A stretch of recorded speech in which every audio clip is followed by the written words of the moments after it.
Praise the Lord church. आज का हमारा विषय है, यदि सांप शैतान नहीं था तो परमेश्वर ने उत्पत्ति 3:14 में सांप को क्यों शाप दिया? तू पेट के बल चलेगा और जीवन भर मिट्टी चाटेगा। आइए समझते हैं। उत्पत्ति 3:1 में बाइबल कहती है कि यहोवा परमेश्वर ने जितने बनेले पशु बनाए थे उन सब में सर्प दूत्र था। इसी कारण शैतान ने धोखा देने के लिए सांप का रूप लिया, क्योंकि उसका स्वभाव और दूत्रता इस काम के लिए उपयुक्त थी। इस तरह सांप हवा को धोखा देने के लिए शैतान का साधन बन गया। इसीलिए उत्पत्ति 3:14 में परमेश्वर ने उससे कहा, तू पेट के बल चलेगा और जीवन भर मिट्टी चाटेगा। ये दंड केवल उस समय तक सीमित नहीं था, बल्कि ये एक न्याय का चिन्ह भी ठहराया गया। जैसे कि जब जब मनुष्य सांप को देखे तो उसे उस पहले धोखे और उसके घातक परिणाम की याद आए कि कैसे धोखे और पाप के कारण संसार में मृत्यु, पीड़ा और आदम पर शाप आया। इसीलिए जैसे अदन में पाप के कारण तुरंत न्याय और शाप आया, वैसे ही भविष्य में भी पाप के कारण शैतान, उसके दूतों और उसके पीछे चलने वाले सब पर अनंत दंड आएगा। मत्ती 25:41 कहती है, तब वह बाईं ओर वालों से कहेगा, हे शापित लोगों, मेरे सामने से उस अनंत आग में चले जाओ जो शैतान और उसके दूतों के लिए तैयार की गई है। प्रकाशित वाक्य 20:10 और 15 में लिखा है कि अंत में शैतान, उसके दूत और वह सब जिनके नाम जीवन की पुस्तक में नहीं लिखे पाए गए, आग की झील में डाले जाएंगे। इसी प्रकार सांप सिर्फ धोखे का साधन नहीं, बल्कि परमेश्वर के न्याय और पाप के परिणाम का स्थायी प्रतीक बन गया, ताकि हर पीढ़ी जब उसे देखे तो पाप और उसकी सजा को स्मरण करे। और दूसरा, उत्पत्ति 3:14 में जब परमेश्वर ने कहा, तू पेट के बल चलेगा और जीवन भर मिट्टी चाटेगा, इसका अर्थ है कि शाप से पहले सांप का रूप अलग था, ना कि वैसा जैसा आज हम देखते हैं। वास्तविक यहूदी और शुरुआती सूत्र दो बातों की पुष्टि करते हैं। पहला, अदन का सांप शाप से पहले अलग पैरों वाला या सीधे चलने वाला रहा होगा। जैसे जोसेफस, जो पहले सदी का यहूदी इतिहासकार था, अपनी antiquities of the Jewish book first में लिखता है, परमेश्वर ने सांप को पैरों के उपयोग से वंचित कर दिया और उसकी वाणी भी छीन ली और उसके जीव के नीचे जहर रख दिया। साथ ही उसे मनुष्य का शत्रु बनाया, ताकि वह उसकी एड़ी पर वार करे और मनुष्य उसका सिर कुचल सके। और दूसरा तर्गुम सूडो जोनाथन, जो कि उत्पत्ति 3:14 का अरामी अनुवाद और व्याख्या है, उसमें लिखा है, और प्रभु परमेश्वर ने तीनों को न्याय के लिए बुलाया और उसने सांप से कहा, क्योंकि तूने ये किया है, तू सब पशुओं और मैदान के जानवरों में शापित है। पेट के बल चलेगा और तेरे पैर काट दिए जाएंगे, और हर 7वें साल तू अपनी खाल उतारेगा, तेरे मुंह में मृत्यु का विष होगा और तू जीवन भर मिट्टी खाएगा। और तीसरा राशि, जो कि 11वीं सदी के एक प्रसिद्ध यहूदी विद्वान थे, उन्होंने अपनी कमेंट्री ऑन बेरेशित उत्पत्ति 3:14 में लिखा, सांप को मूल रूप से बुद्धि दी गई थी और वह मनुष्य की तरह सीधा चल सकता था, परंतु उसके पाप के कारण उसे दंड मिला और वह सभी प्राणियों में से नीचा कर दिया गया। और चौथा, रम्बान, जो एक 13वीं सदी के यहूदी विद्वान हैं, उन्होंने अपनी कमेंट्री ऑन बेरेशित या उत्पत्ति 3:14 में लिखा कि वह शाप केवल सांप के शरीर पर ही नहीं, बल्कि उसकी प्रगति और उसके अस्तित्व पर भी प्रभाव डालता है। रम्बान समझाते हैं कि शाप के बाद सांप ने अपने पूर्व रूप और सम्मान को खो दिया और वह रेंगने वाले जीव के रूप में नीचा कर दिया गया।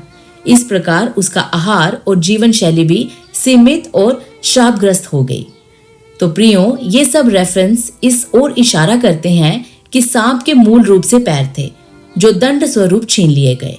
और दूसरा, कुछ बाइबल विद्वान मानते हैं कि सांप का रूप पहले सिराफ या सिराफीम स्वर्गदूत जैसा रहा होगा, क्योंकि सिराफ या सराफीम शब्द का अर्थ एक सांप या जलता हुआ चमकने वाला भी होता है, जिसका संदर्भ हमें यशाया 6 में मिलता है, जहां वही शब्द स्वर्गदूतों के लिए इस्तेमाल हुआ है।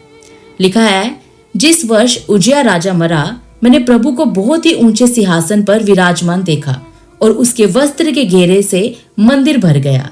उसे ऊंचे पर सराब दिखाई दिए, उसके 6 पंख थे, 2 पंखों में वह अपने मुंह को ढांपे थे और 2 से अपने पांव को और 2 से उड़ रहे थे, और वह एक दूसरे से पुकार पुकार कर कह रहे थे, सेनाओं का यहोवा पवित्र पवित्र पवित्र है, सारी पृथ्वी उसके तेज से भरपूर है। और यहेजकेल अध्याय 1 और 10 में कुरूबों के चेहरे मनुष्य, सींग, बैल और उकाब जैसे दिखाए गए हैं। यानी कुछ स्वर्गदूत पशु जैसी विशेषताओं के साथ दिखते हैं। इसीलिए हो सकता है कि शाप से पहले सांप के पास पंख रहे हों और उन पंखों से वह आकाश में उड़ता भी हो। और यही कारण भी हो सकता है कि शैतान ने उस प्राणी का रूप चुना जो स्वर्गदूत जैसा भी दिखाई देता था और जिसकी प्रगति में चालाकी भी थी, ताकि वह अदन की वाटिका में हवा को धोखा दे सके। तो आइए अब समझते हैं कि मिट्टी चाटने का अर्थ क्या था। ये मिट्टी चाटना केवल सांप के लिए शारीरिक दंड नहीं था, बल्कि शैतान के लिए आत्मिक अर्थ भी रखता था। ये शैतान के अपमान, हार और पृथ्वी से बंधे रहने का चिन्ह था। और ये उसके लिए भविष्यवाणी भी थी कि शैतान कभी भी स्वर्ग स्थान का हिस्सा नहीं बन सकता, क्योंकि वह पहले ही स्वर्ग से गिरा दिया गया था, जिसे हम लूका 10:18 में पढ़ सकते हैं। लिखा है, उसने उनसे कहा, मैं शैतान को बिजली की नाई स्वर्ग से गिरा हुआ देख रहा हूँ।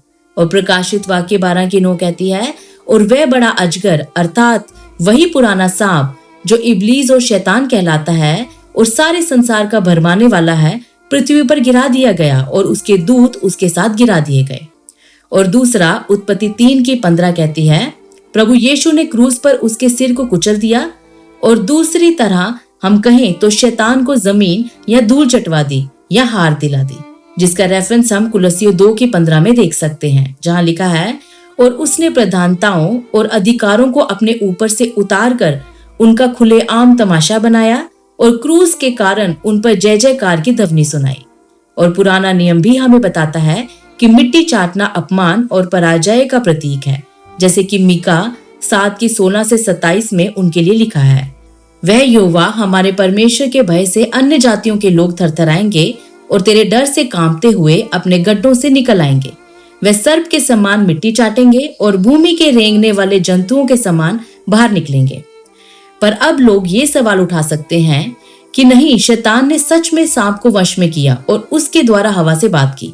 पर बाइबल हमें बताती है कि शैतान को हवा से बात करने के लिए सांप को वश में करने की जरूरत नहीं थी, क्योंकि वह हवा से सीधे बात कर सकता था, जैसे उसने प्रभु यीशु मसीह के साथ आमने सामने बात की, जिसका संदर्भ हमें मत्ती 4:3 और 4 में मिलता है।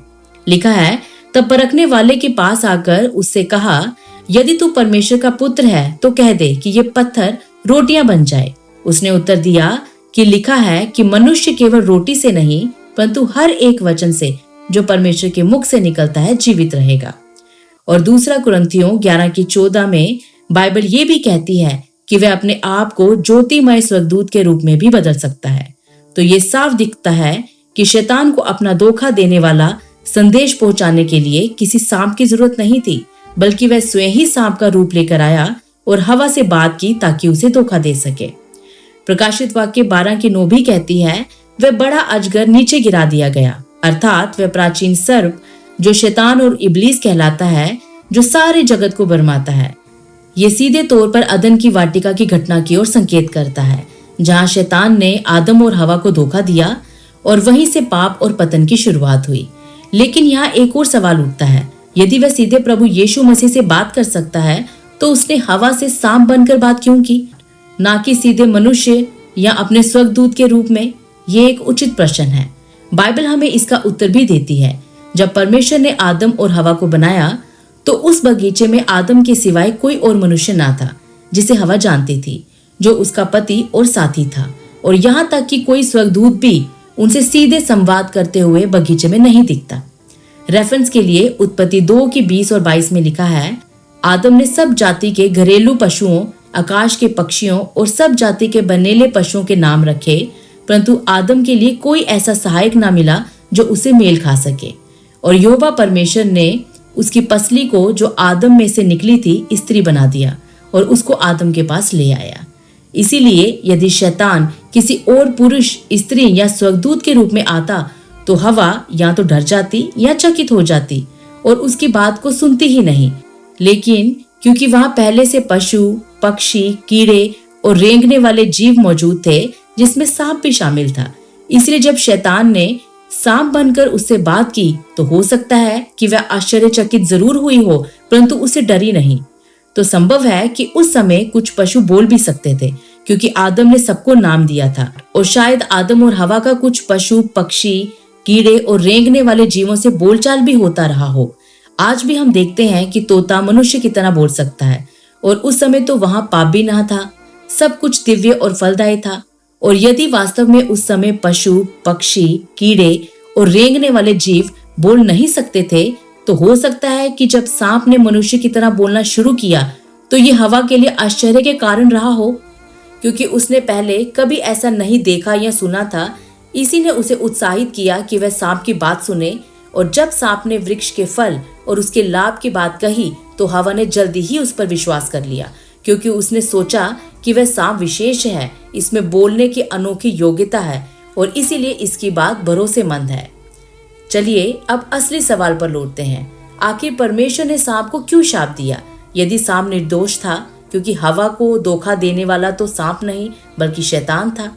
बाइबल स्पष्ट रूप से बताती है कि पाप का प्रभाव केवल सांप, शैतान या मनुष्य तक सीमित नहीं रहा, बल्कि पूरी सृष्टि पर उसका प्रभाव पड़ा। तेरे कारण भूमि शापित हुई, वह तेरे लिए कांटे और उटकुटारियां उगाएगी।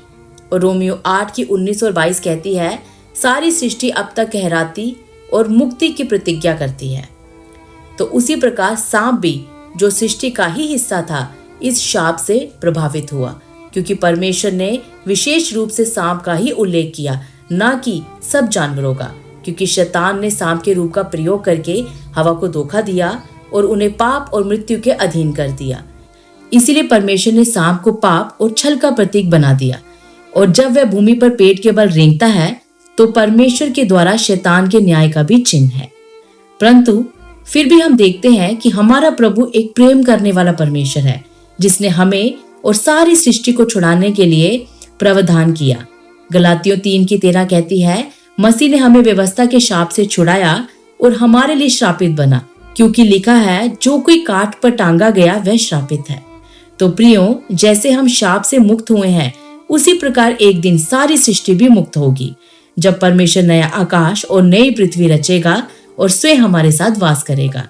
प्रकाशित वाक्य 21 की 1 और 3 कहती है, जब मैंने एक नया आकाश और एक नई पृथ्वी को देखा, क्योंकि पहला आकाश और पहली पृथ्वी जाती रही और समुद्र भी ना रहा। और मैंने सिंहासन पर से ये ऊंचा शब्द सुना कि देख, परमेश्वर का डेरा मनुष्य के बीच में है और वह उनके साथ वास करेगा। वह उसके लोग होंगे और परमेश्वर आप ही उनके साथ रहेगा। तो और आगे हम देख सकते हैं कि सांप को परमेश्वर के द्वारा शांति मिली और उसे परमेश्वर ने अपने 1000 वर्ष के राज्य में रहने के लिए आशीष दी। और यशाया 65 की 25 हमें न केवल 1000 वर्ष का राज्य बल्कि नया आकाश और नई पृथ्वी दोनों की झलक देती है। वहां भी सांप और अन्य पशुओं का उल्लेख है।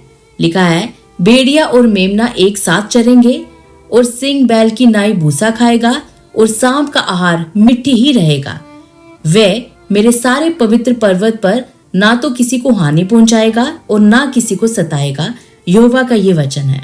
तो अब सवाल उठता है कि प्रकाशित वाक्य और नए आकाश और नई पृथ्वी में जब सारे शाप जो आदम और हवा के कारण मानवता पर आए थे खत्म हो जाएंगे, तब भी सांप को मिट्टी खाना क्यों बताया गया? आइए समझते हैं।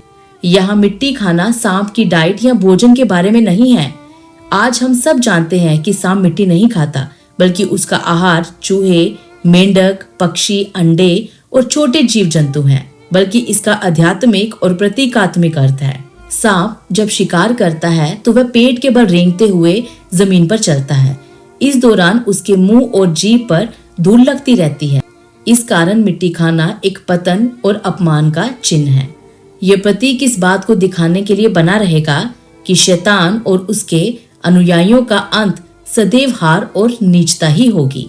तो प्रियो, उत्पत्ति 3 के 15 और 18 के अनुसार जिस पर भी पाप के कारण शाप आया, वह प्रभु यीशु मसीह के क्रूस पर किए गए बलिदान से क्षमा किया गया, लेकिन केवल शैतान को छोड़कर, क्योंकि शैतान आत्मिक प्राणी है और सृष्टि के आरंभ से ही परमेश्वर के साथ था। इसमें इतनी बुद्धि और समझ थी कि वह पाप और विद्रोह के परिणामों को जानता था। फिर भी उसने बार बार परमेश्वर के विरुद्ध विद्रोह किया और स्वयं परमेश्वर बनने की चेष्टा की। आमीन। प्रियो, हमने एक व्हाट्सएप चैनल बनाया है और हम चाहते हैं कि आप हमारे व्हाट्सएप चैनल से जुड़ें, ताकि भविष्य में अगर हमारे चैनल में किसी तरह की समस्या आ जाए या चैनल बंद हो जाए तो मैं आपको व्हाट्सएप के माध्यम से तुरंत नया अपडेट और जानकारी दे सकूं। लिंक आपको डिस्क्रिप्शन बॉक्स में मिल जाएगा। अगर आप इसी तरीके के सवालों के जवाब चाहते हैं तो आप हमारी शॉर्ट्स और verse by verse Bible study की वीडियो को देख सकते हैं। जय मसीह।